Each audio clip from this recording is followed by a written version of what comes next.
Kaya pala. Nanay mo yan, sir. Ikaw, magsipa-sipa ka, kay nana ng dala. Kasi ako, Nakakahiya na, nakakahiya, promise. wala na kasi ako masimpan na. Walang.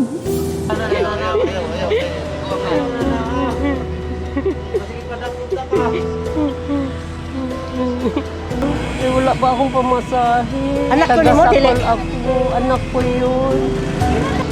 Lalaki po ang anak nito. Para matulog ko, nakadaging paso free. Nakadaging paso free.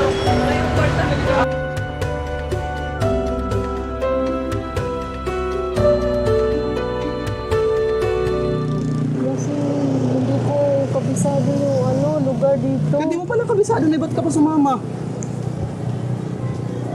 Pasensya ka na, anak. Pasensya. Hindi ko paano kung susunduin ako dito, Nay.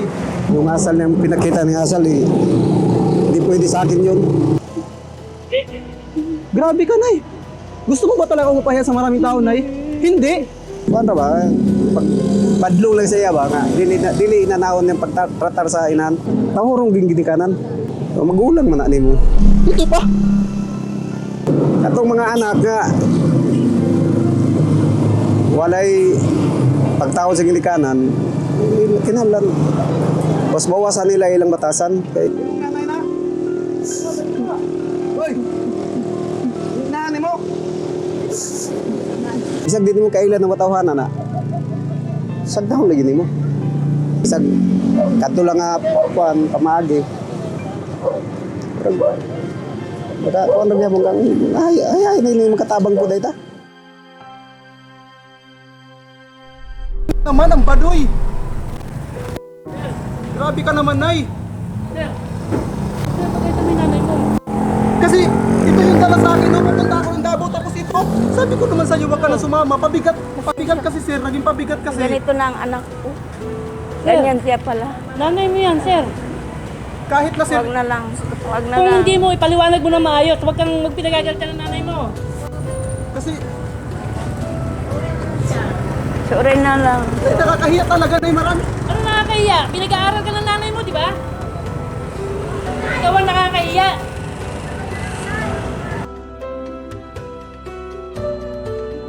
Ang magulang kasi, nire-respeto, di ba? Although na merong talagang ganun ng mga anak, pero hindi naman sobrang ganun sa harapan ng maraming tao ipapahiya mo yung nanay mo. Napaka-importante kasi hindi naman lahat ng tao pwedeng pakialaman yun eh. Kasi, pero sa isang banda, napaka-importante ng maging concerned citizen kasi para lahat ng tao matutong rumispeto. Baling hindi mo na ako galangin, pero yung respeto kailangan wag mawala. Sobrang mahalaga kasi ang pagtulong. Kasi hindi naman sa lahat ng tao po pwedeng tumulong. Pero sa mga ganong pagkakataon, tutulong pa rin ako. Maulo ka, kay nana ng dala sa umama. Istorya mo. Wala kasi silbi yan. Bisan pa wala. Yan, kay ni ani mo mama, nana ng dala niya, inana ka. Ah, Istorya. pasensya na lang. Hindi naman lang. siya na Kasi di na ganito sana yung sumama sa anak akin ko. eh. Dili manggod te.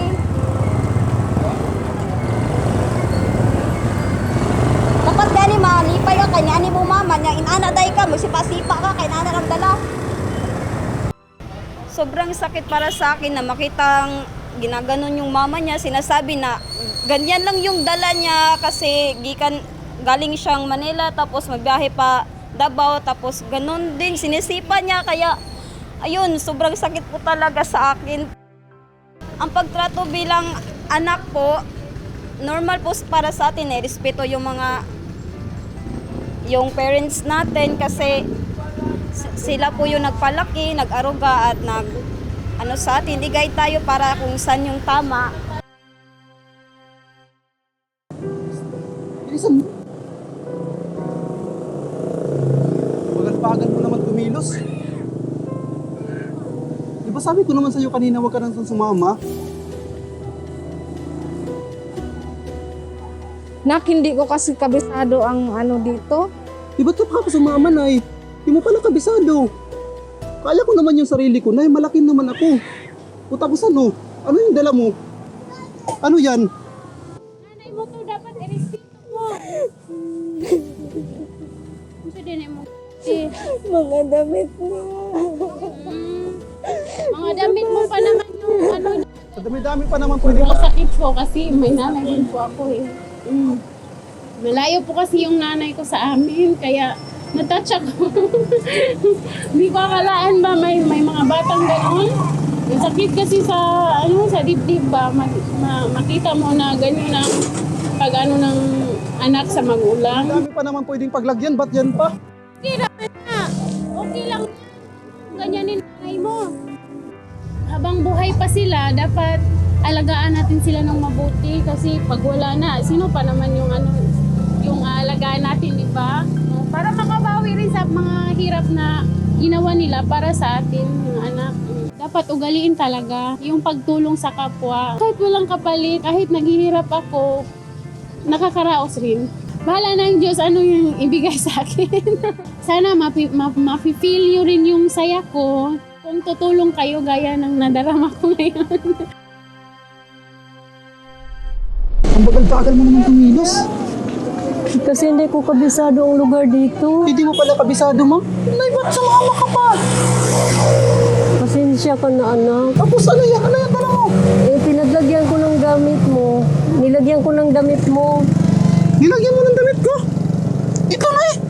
Ang pangit naman ito, Nay. Pasensya ka na, anak. Pasensya sa dami mo mandala nito, Panay. Pati ito, bayong na ito, ang pangit. Damit mo. Huwag mong ganyanin na. Patingin na, anong laman? Ang damit niya. Kaninong Ay, hindi naman po yung tama na sinasaktan niya. So, ako talaga, yung mama ko, mahal na mahal ko talaga. Kaya, nung nakikita ko sa kanila na ganyan, ginaganon niya yung nanay niya, nasasaktan talaga ako. Kung lalaki lang siguro ako kanina, nasapak ko na siya. Talaga, totoo yun. O kayong mga kabataan, kahit nga matanda na yung mama nyo, alagaan nyo at mahalin nyo. Ngayon na malaki na tayo, gaganyanin lang natin yung nanay natin, hindi yan tama. Ang tama po ay, kailangan po natin mag-repay sa parents natin hanggat kaya natin.